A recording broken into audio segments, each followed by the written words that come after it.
fiction, science fiction, horror, fantasy, crime, LGBT, thriller. You have now entered the House of Mystery with your hosts, Eric Shapiro, David North Martino, John Copenhaver, and Al Warren. Heard on KCP 106.5 FM Los Angeles, 102.3 FM Riverside, and 105.0 AM Palm Springs.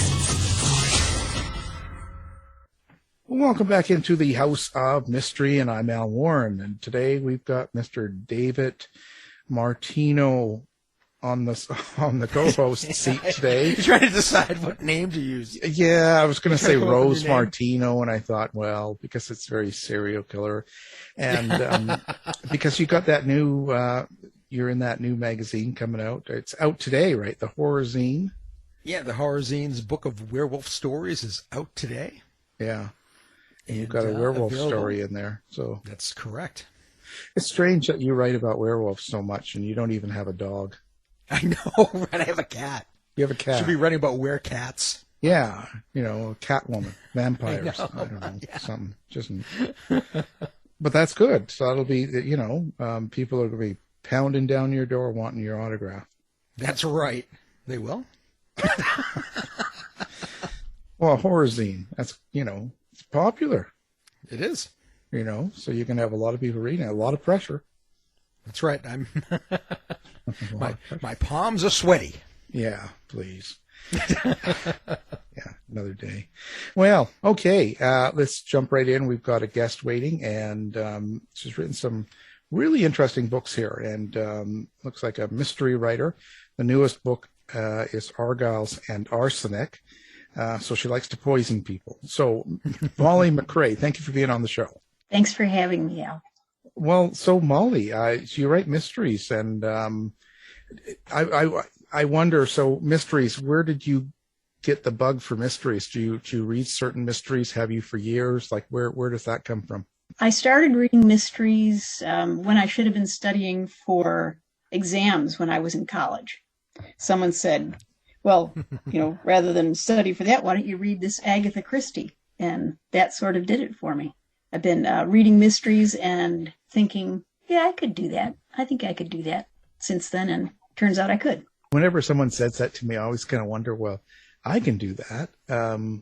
It scares me even to this day, and I've got 26 books out or something, and I'm still scared every time I write because I think I can't write.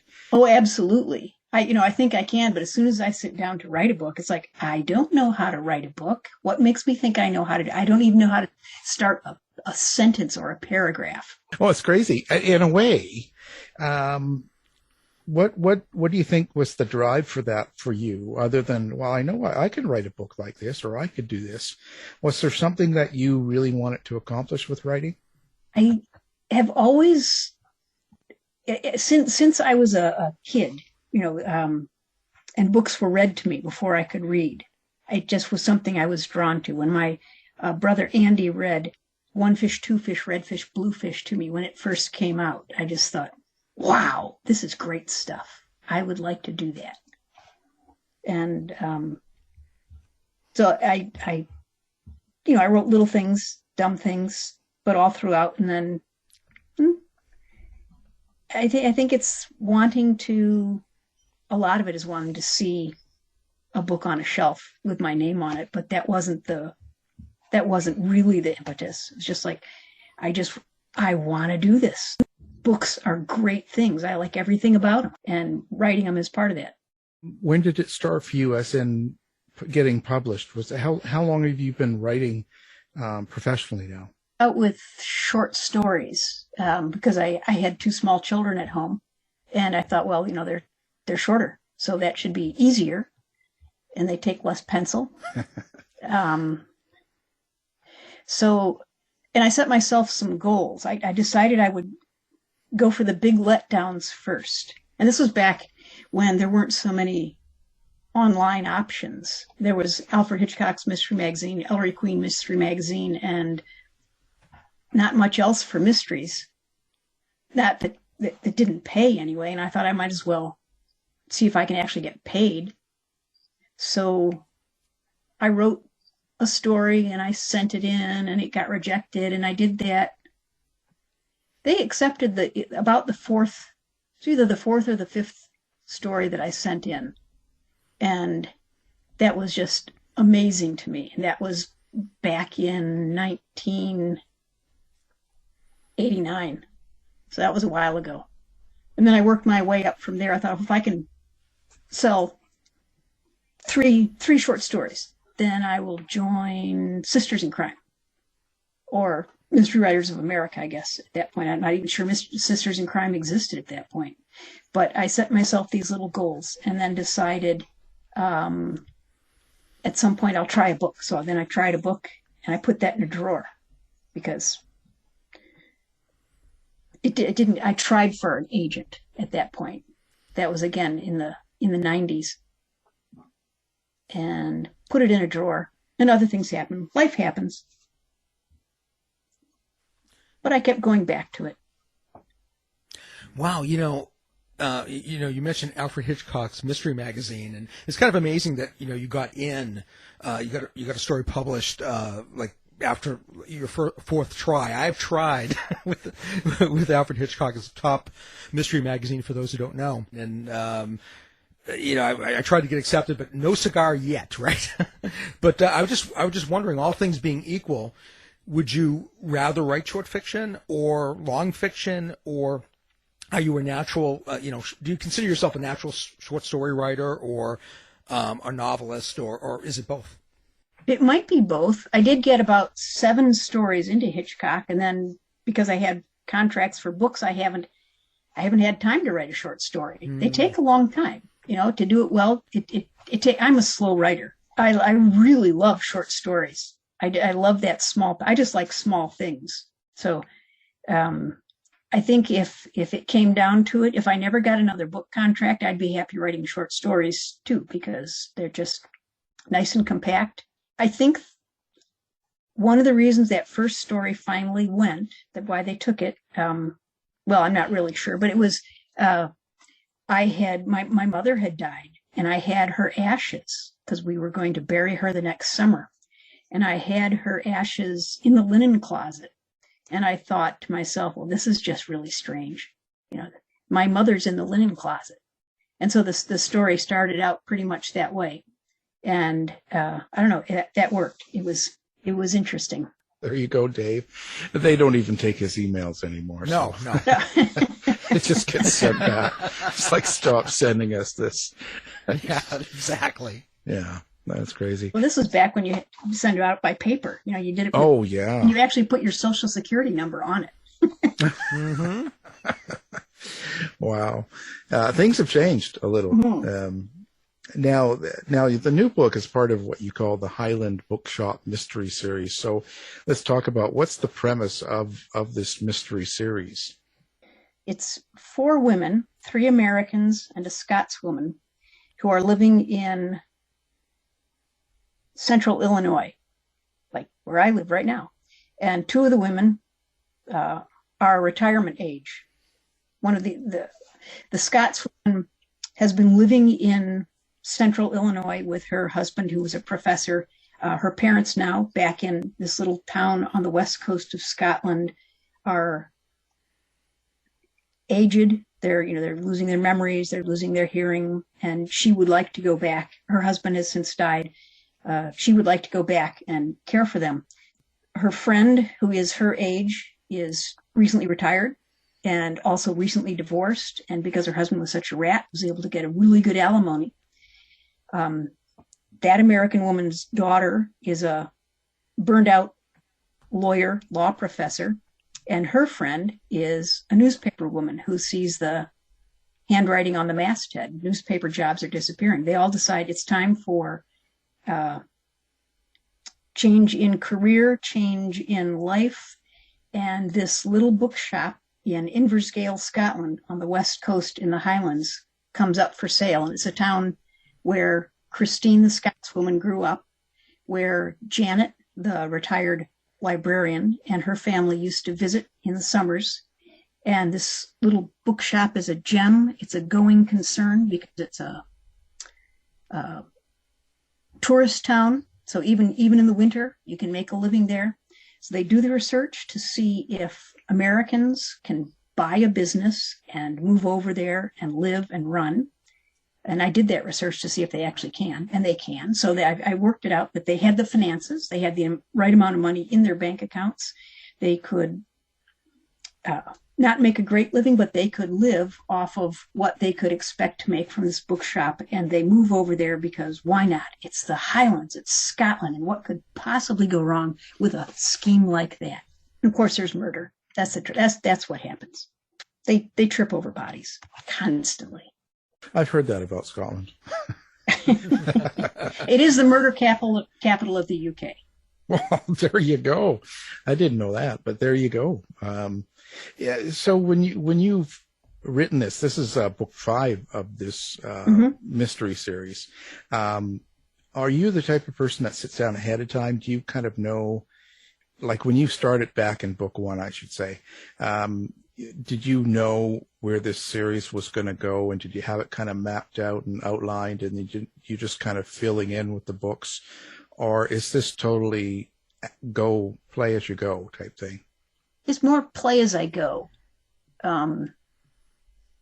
Yeah, more play as I go. I know that I would like it to work out that they can actually stay there and make enough of a living, but I actually come up with the titles often before I come up with the stories because they follow a pattern.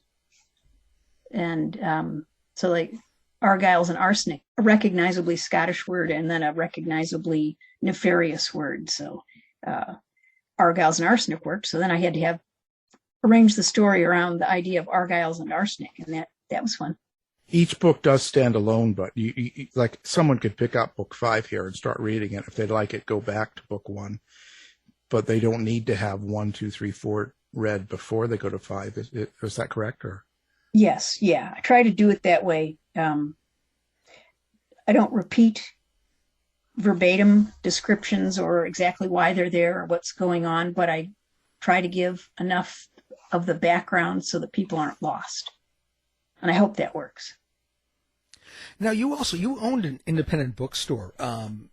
You must be drawing from your own experiences when you're writing these books. I didn't own it, but I managed it. Oh, okay. Okay. Yeah. Yeah.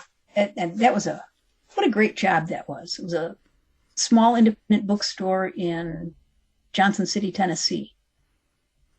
It was a great job, loved it.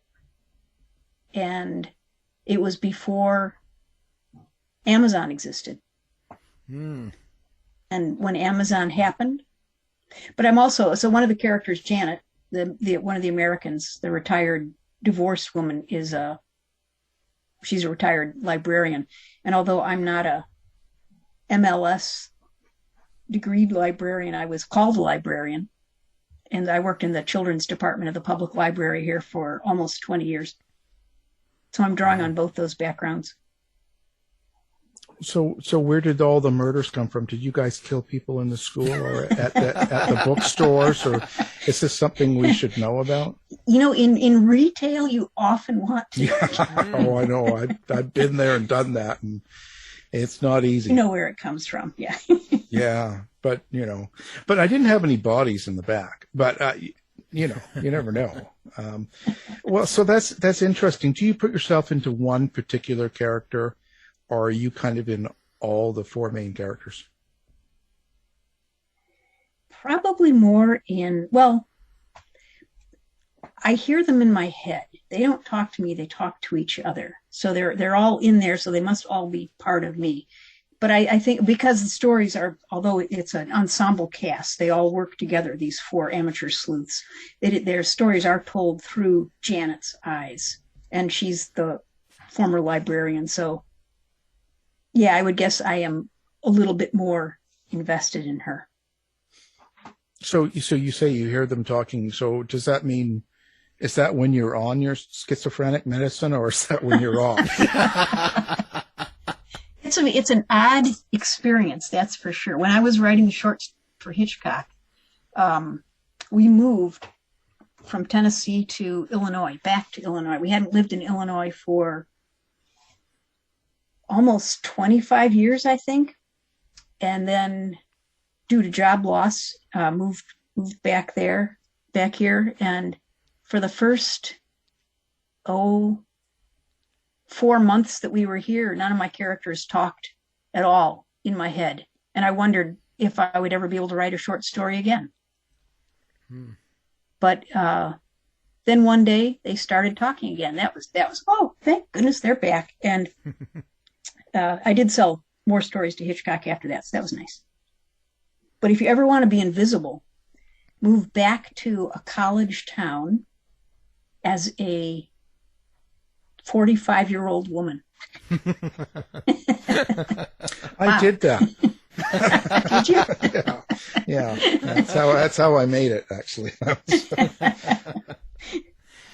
Well, I hear that's how I kind of experience characters too. I hear them in my head, but Al will say I'm crazy, and I am. But I'm just wondering, have you had any characters do anything that surprised you? Have they rebelled against the plot or anything like that? Not rebelled against a plot, but they've done things I didn't expect, which have propelled the plot. In one of my Haunted Yarn Shop books, the main character, after the sheriff's deputy insulted her dead grandmother, just hauled off and just socked him right in the nose. And it's just like, I would never do that myself, but boy, it was a good move. Yeah, I've had them do usual things. I'll suddenly find out that one of them has a black belt in something. Oh, that's interesting. But it's an interesting process. For me, I've always just published nonfiction. I've never delved in this fictional area, so it's kind of interesting. In a way, I guess I was going to say you have a lot of freedom to kind of decide where the story's going to go and how the characters are going to be and what's going to happen. But then when I speak to authors like you, you'll kind of almost like say, well, this character did this, and it's kind of a surprise to you. So in a way, you don't really have control, or how does that work? I think I kind of do have control, but they do in small ways. It's not rebelling, it's just revealing their nature. They work within the framework. I do work from an outline.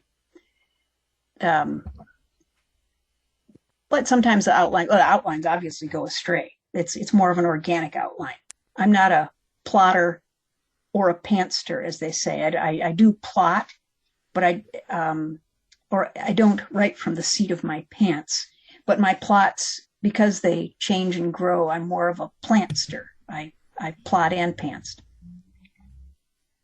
It's an organic process. Sometimes I have, especially in the Haunted Yarn Shop series, there were times when I couldn't figure out how I was going to get from a point in the middle to the end. And I sat down and wrote a letter to the main character, asking her to please tell me what's going on, because I was stuck and I just was spinning my wheels. It was really an awful feeling. And she wrote me back, which was, it was more like, it was free association writing. It's not the same as writing a story. So it was nice. She was just able to, without any structure, just say, well, this and then this and then this and this. And it was a nice long letter, and it helped. I was able to finish the book. And so when you do something like when you did the Haunted Yarn Shop mystery series and stuff, is this kind of just a personal experience? Like, do you have some sort of ghost encounters or something going on as well as voices? I'm just trying to figure this whole thing out here. A Penguin editor said, well, could you write something like with a ghost? And I'm thinking, I don't believe in ghosts, but yes, I could. So I did. And that was a lot of fun. That ghost she's just another person. She just happens to be dead. You know, that's she's just another character. So you talk to dead people. Yeah. Well, it's funny. It's so alien to me. Now, in the series, either one of them actually, or anything you write, do you have a subtext or some sort of thing that you hope people take away from the book besides the entertainment of it?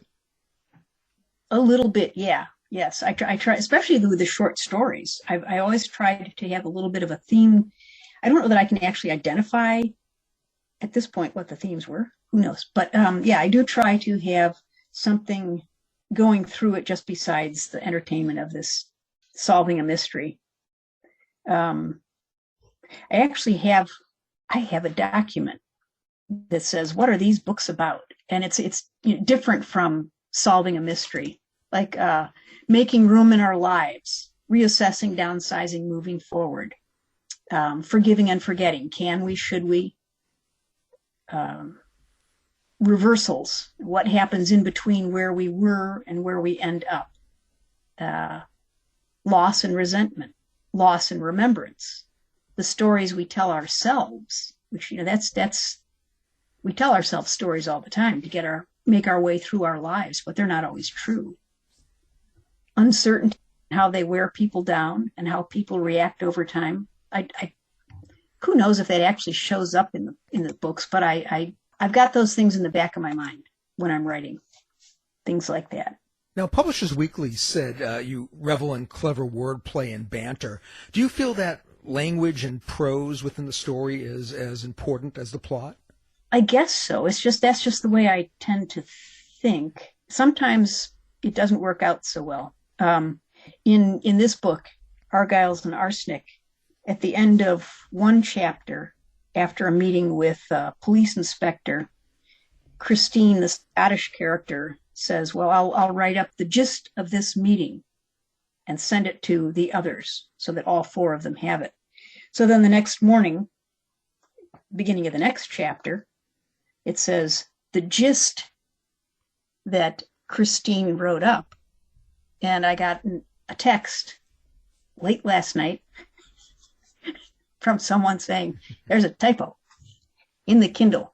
I'm upstairs and I don't have the hardback to check to see if it's there too, and it's probably too late anyway, but shouldn't just be list?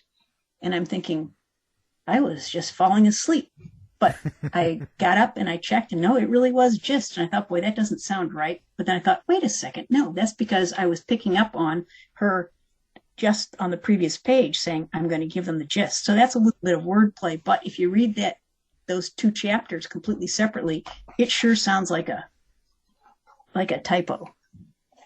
The gist of what she wrote, the gist she wrote up, that just doesn't sound right. But I thought it was fine at the time. Well, what did anybody else know? Come on. That's right. Yeah, if they just read it. Yeah. If they just don't put the book down, they'll get it. Yeah. And if they don't like it, well, they can buy Dave's. That's right. There's always another out there. How do you get into the minds of the characters enough to make them sound realistic? Like, what's the trick for you?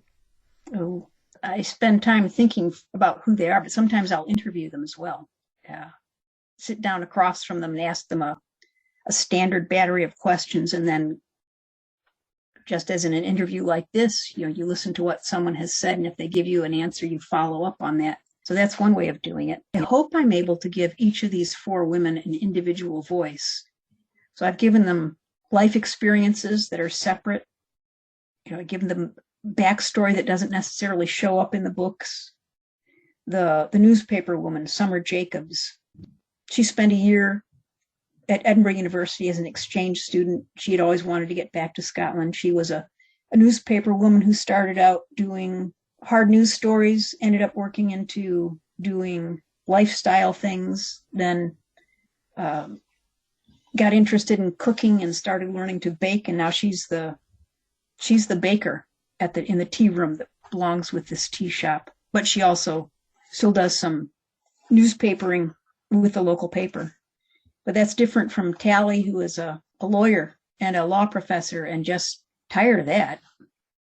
Tired of students, I guess, and needing something new and slightly creative. I don't know. It's just, they're people. The characters are people. So I try to think of them as people, and I'm nosy in real life. So I always like to know why people tick and what their childhood is like, and what their family is doing. So I do that with my characters. I'm just nosy. Wasn't that Mrs. Kravitz? Yes, that's who I am. Yeah, it's looking out the window. That's right. What kind of research goes into this? Like, I know you've mentioned how you had to find out about, Americans, let's say, starting a business and going to Scotland, or, creating a life out there and what they have to do and stuff. What other things do you find? Do you have to investigate the poisons that you use, or the methods of murder and policing and all that stuff? Or do you actually do you actually go out and talk to people, or do you research, or do you try different poisons on family members and see how they react? Let's see how much you need, how much you see. Yeah. We won't tell anyone. Yeah. The arsenic research was really fascinating.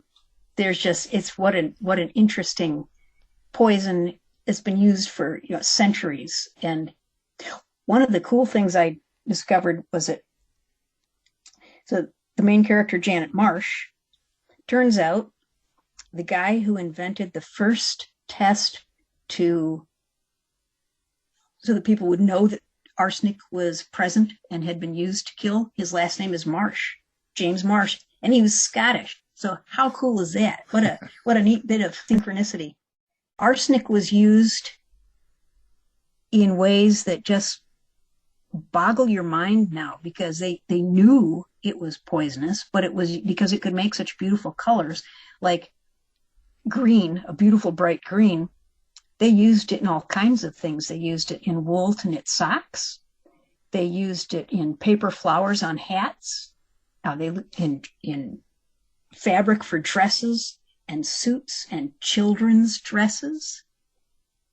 And they used it in wallpaper. They used it in beer. It ended up in some candy by accident because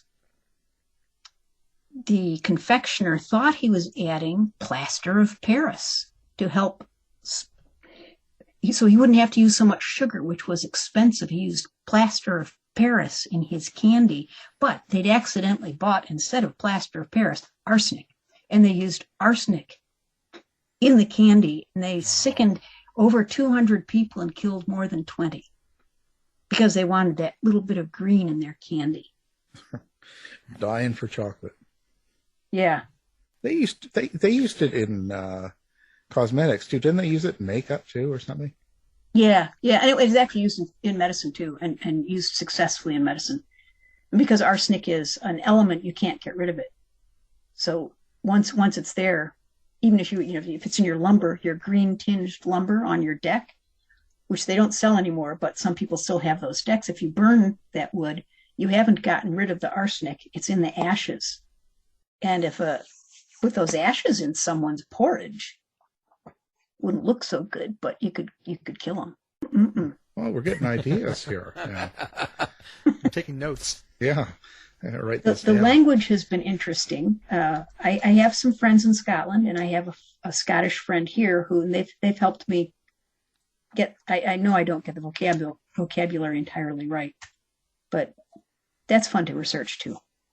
Yeah, and that's important, right? Because if you do have someone that knows it or knows the area, you want it to be somewhat realistic, because that it bothers me if I'm seeing something or reading something and it's the wrong language used, so to speak. So that sometimes will capture my attention. So I misspelled cow. They say coo instead of cow, and I misspelled it. I spelled it cu, but it would be spelled coo because cu is also coo, but it's Gaelic for dog. So I was like, oh, only one person has pointed that out, but I feel bad. Well, we'll make sure everyone knows this, and Thank you. And everyone can send you a little message. Make it have them send me a text at about 11:30 at night. Yeah, well, it's important. It's important to know. Yeah. Well, so where do you get your inspirations from? And it doesn't just have to be writers. Like, what kind of things do you think influence you? News, the newspaper. So many interesting things in the newspaper. Just talking to people, overheard conversations, misheard conversations, misread newspaper articles or headlines, just all kinds of things. You're walking down the street, you see something strange in a yard, or an interesting tool. The murder weapon in one of the haunted yarn shop mysteries was I was also a museum director many years ago in Tennessee, and we had a hackle, which is a tool for straightening out the fibers in flax when you're making linen. And it's like this giant dog brush, with a spike sticking out of it, but it's this great big thing. And what a wicked tool that is. So that killed someone in my book. That was fun. So you have a lot of fun writing these books. At the end of a book, when you get it into the publisher and it's getting finished and then it finally gets published, do you think that the process of each book changes you slightly? Oh, I have never thought of that question.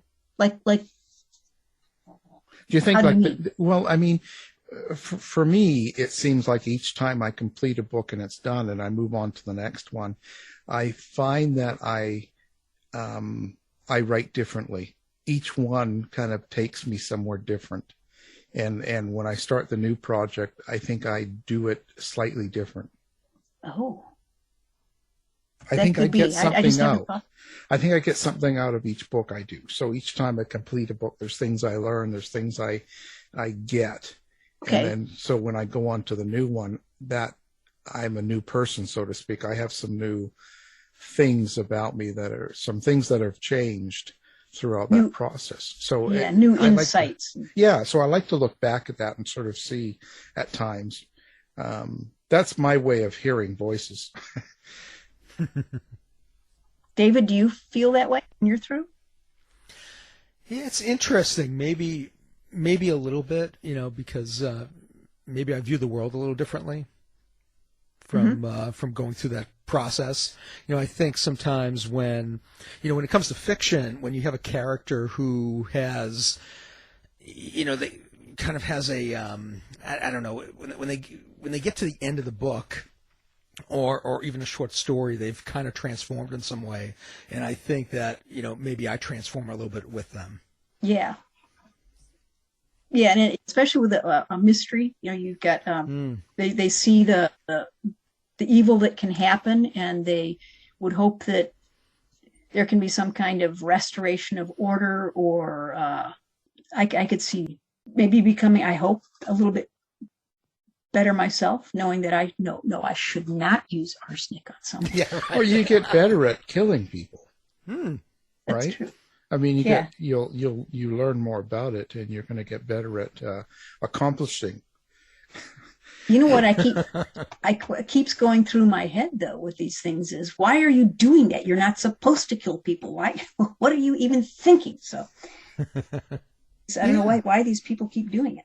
Along that same line, do you think the characters, like some of the main characters and how you put yourself into them, do you think that maybe it's a way of acting out things that you couldn't do and would like to? In the way of sleuthing, yes, but not in the way of killing. I really don't want to kill someone. Yeah. Oh, yeah, there are some. Wouldn't it be great to be that brave, or to be that smart, or I guess. Do you like the British mysteries, mysteries from the UK and the way they're written, better than American mysteries, or do you find them different? It depends on. I like them equally, and it depends on the author. Everyone writes their own. I like Ian Rankin's stuff. It's great. It's dark. I also like MC Beaton, who writes the a number of different, well, she's dead now, but a variety of different series and sleuths. But I like the American stuff just as well. Yeah, I don't think I have a real preference. Well, and just because she's dead doesn't mean she stops writing. Stuff is still coming out. She was. So that's interesting. So now if someone had never read any of your books before and they're just hearing you now, and of course you've got the new book out, but besides that, if there were one book that you were to recommend to them to say, well, listen, read this and you'll kind of get the feel for the kind of writing I do, which one would that be? Wow. Either the first in the Highland Bookshop series or the first in the Haunted Yarn Shop. They set everything up, and they're slightly different because Haunted Yarn Shop is told first person from one person's point of view, and Kath is very much the main character, and then the Highland Bookshop is third person and the ensemble cast. If they just wanted to dip into things, though, there's a collection of my short stories that were in Hitchcock. That it's called My Troubles, I think. But those things they're pretty old by now. So I think my writing has improved. I don't know.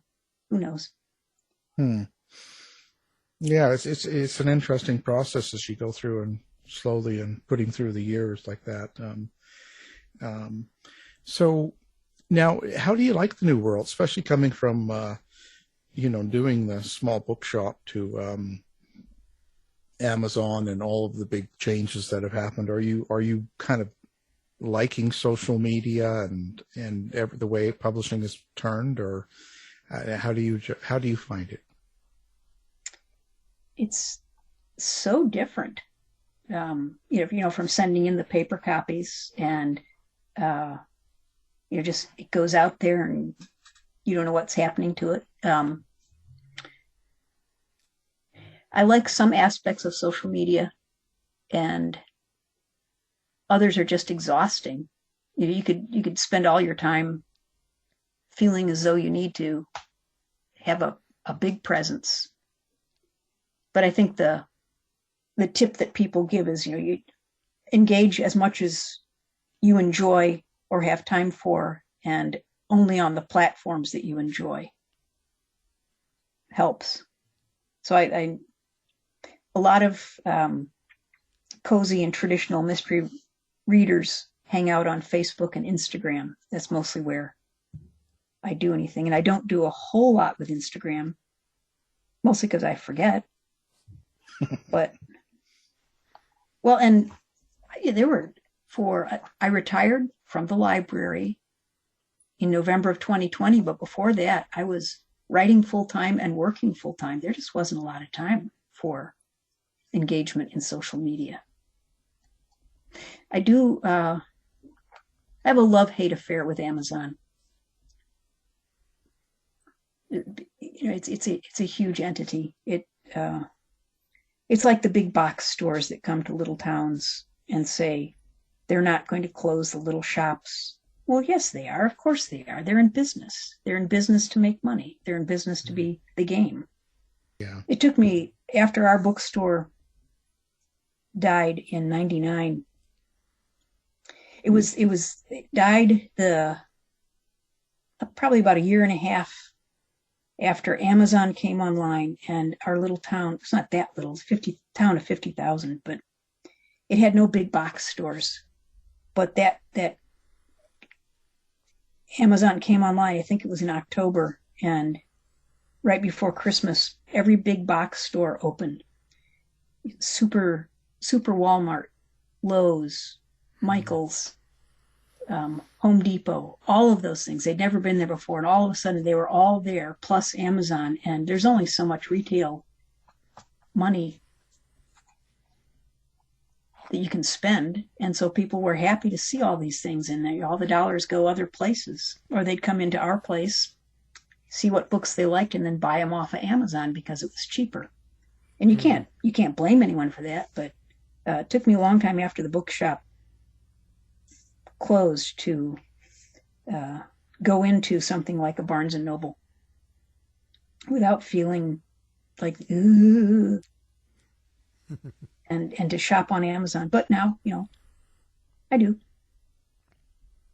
Well, it's funny because I kind of miss, in shopping for books, kind of like that, the thrill of the chase, finding stuff, poking around smaller bookstores and stuff like that, which I used to love to do. Do you feel the same? Oh, yeah. Yeah. We have a new little independent bookstore in Champaign. It's fantastic to have something new open up. And we have a great used bookstore, and we have a Barnes and Noble. They're all, it's good to have them. Absolutely. They all have their place. So how do people get a hold of you? Do you have a website, and how do they find you on social media? Under what name do you use?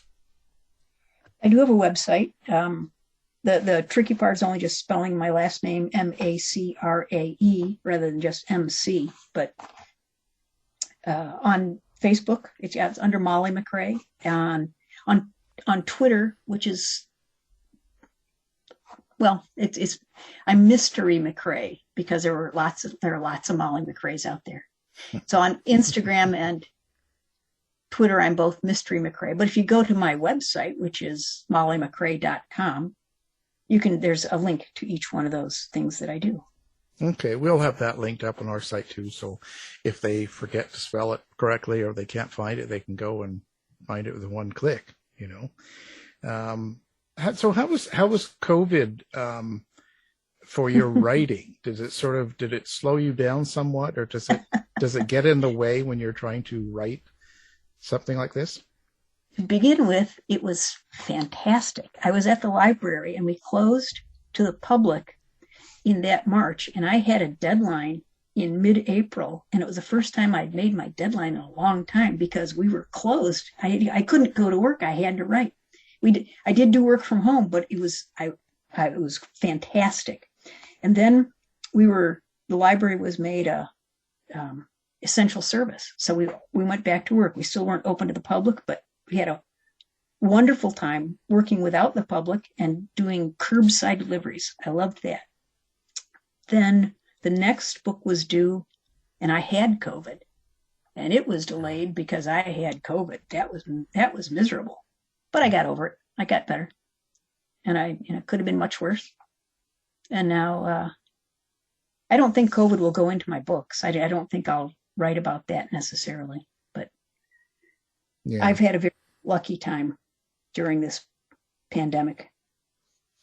Can you just set up time and sit down and write? Are you able to just kind of, I'm going to write, between 10 and 2 today. I have nothing else to do. No one's here.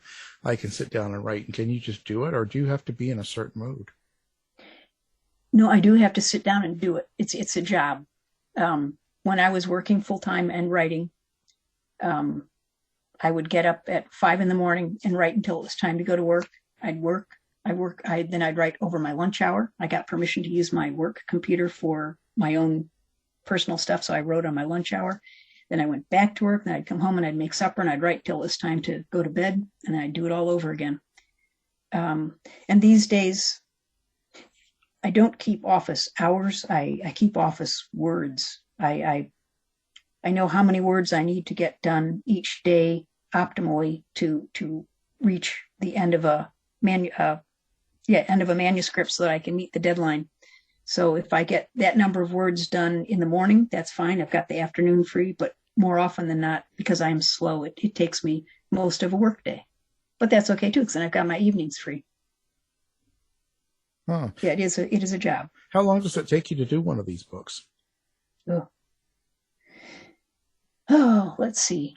6. Well, it depends on when you consider starting. But, you start thinking about it and putting together an outline and working on the secondary characters. But the actual writing,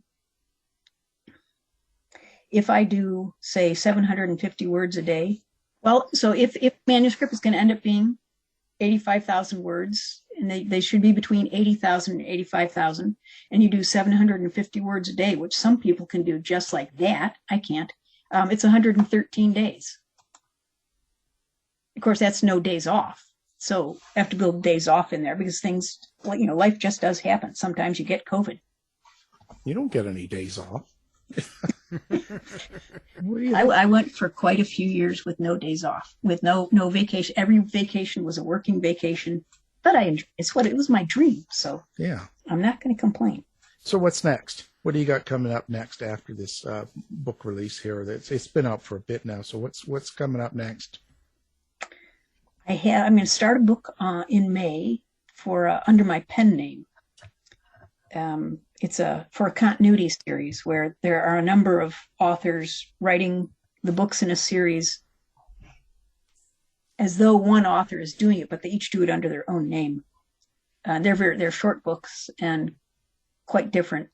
So I've got that, and then we don't know yet. My agent and I don't know yet whether the publisher wants more of the Scottish books. If they do, I've got the title ready for it.